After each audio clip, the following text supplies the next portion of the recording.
सुप्रभात। Manish online classes structure 2। जैसा कि पिछले क्लास में स्ट्रक्चर 1 में हमने प्रेजेंट सिंपल टेंस के बारे में यानी सिंपल प्रेजेंट टेंस के बारे में पढ़ा, सब्जेक्ट प्लस V1 और V5 प्लस ऑब्जेक्ट। अब हम सीखेंगे, चूँकि प्रेजेंट है यानी वर्तमान है, यानी अभी जो हो रहा है या होता है, और कंटिन्यूअस है यानी कि लगातार हुआ कर्म किया जा रहा है, वो वर्क जो है लगातार किया जा रहा है, प्रोग्रेसिव वे में है। तो प्रेजेंट कॉन्टिन्यूअस टेंस का जो स्ट्रक्चर है उसमें subject plus is am are plus verb 1 के फॉर्म में ING form plus object. Subject मतलब हम जानते हैं वो आई भी हो सकता है, वो ही भी हो सकता है, सी भी होगा, वो दे यानी वे लोग होगा।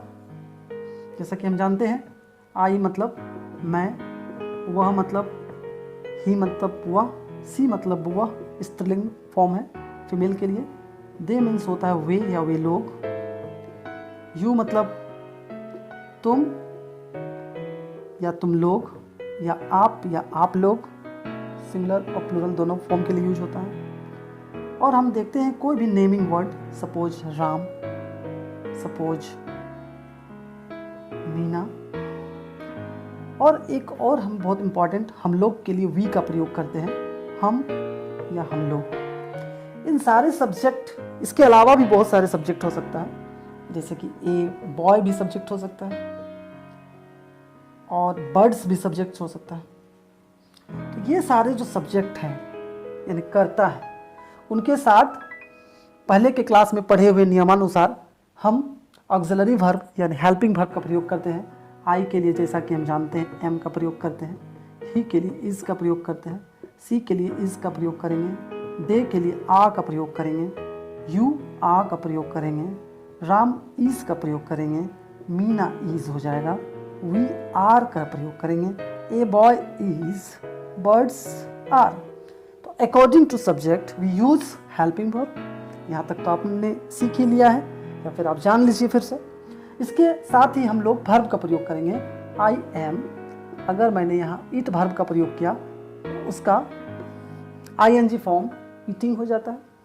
और ऑब्जेक्ट जोड़ना चाहते हैं, ऐसे ये अपने आप में एक वाक्य है, आई एम ईटिंग, मैं खा रहा हूँ, लेकिन इसमें ऑब्जेक्ट आप पुटअप कर सकते हैं। I am eating a mango, मैं एक आम खा रहा हूँ। आई एम ईटिंग चॉकलेट्स, मैं चॉकलेट्स खा रहा हूँ। I am eating banana, I am eating something, what ever, कुछ भी लिख सकते हैं।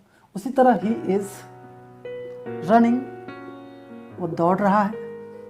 कहाँ दौड़ रहा है? ऑब्जेक्ट हम पुटअप कर सकते हैं, is running on playground, on the road, वो सड़क पर दौड़ रहा है, ऐसा हम लोग ऑब्जेक्ट डाल सकते हैं। बर्ड्स आर चर्पिंग, यानी कि बर्ड्स जो है वो चहचहा रहे हैं। ए बॉय इज प्लेइंग, एक लड़का खेल रहा है। राम इज डांसिंग, राम नाच रहा है। On the floor, Ram is dancing on the floor, फर्श पर नाच रहा है। तो स्ट्रक्चर 2 का मैंने नाम दिया प्रेजेंट कंटिन्यूअस टेंस का। ये स्ट्रक्चर हो गया जिसमें सीधा सीधे से बात है, कोई भी वाक्य।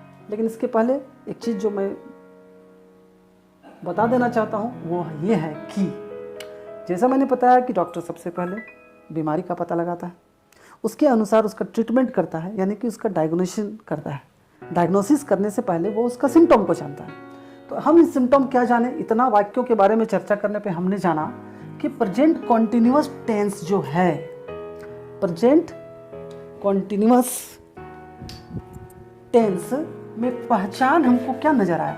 इतना वाक्यों पर स्टडी जब हमने किया तो हमने जाना कि सभी वाक्यों के अंत में मैं खा रहा हूं यानी रहा हूं, वह दौड़ रहा है यानी कि रहा है, वह पढ़ रही है तो रही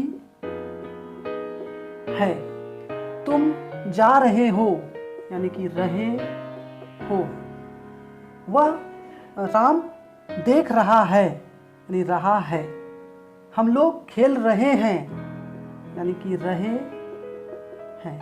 इस प्रकार का वाक्य का अंत में अवश्य रहता है। यानी प्रेजेंट कंटिन्यूअस टेंस के वाक्य के अंत में प्राय रहा हूँ, रहा है, रही है, रहे हो, रहे हैं, रहता ही है।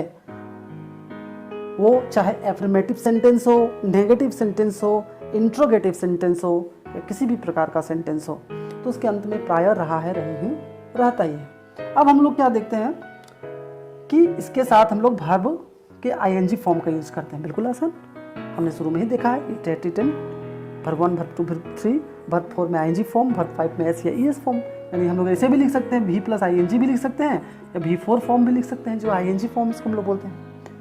यानी सभी वर्ब के लास्ट में आईएनजी जोड़ देते हैं, वो बन जाता है। हालांकि इसमें भी कुछ अपवाद हैं, जैसे रनिंग में ही आपने देखा कि रन में आईएनजी जोड़ने के बाद से पहले एक एन भी जुड़ा है।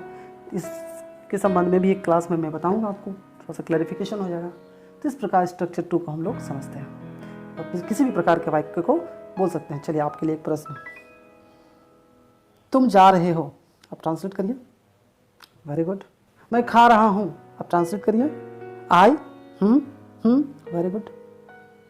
वह गाना गा रही है, वह मतलब याद करिए बच्चों आपको याद आ रहा है ना, वह यानी सी के साथ क्या लगाएंगे, एम, नहीं, इज, बिल्कुल, very good. She is singing, वो गा रही है। अब एक गाना, ये सॉन्ग जोड़ देते हैं, वो सिंगिंग अ सॉन्ग। मैं खा रहा हूँ, आई एम ईटिंग, मैं आम खा रहा हूँ, I am eating a mango. वो जा रहा है, ही इज गोइंग, वो बाजार जा रहा है, he is going to market. वे लोग खेल रहे हैं, दे आर प्लेइंग, वे लोग क्रिकेट खेल रहे हैं, दे आर प्लेइंग क्रिकेट। वे लोग मैदान में क्रिकेट खेल रहे हैं, they are playing cricket in the field.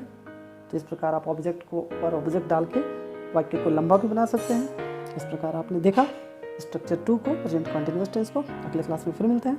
धन्यवाद।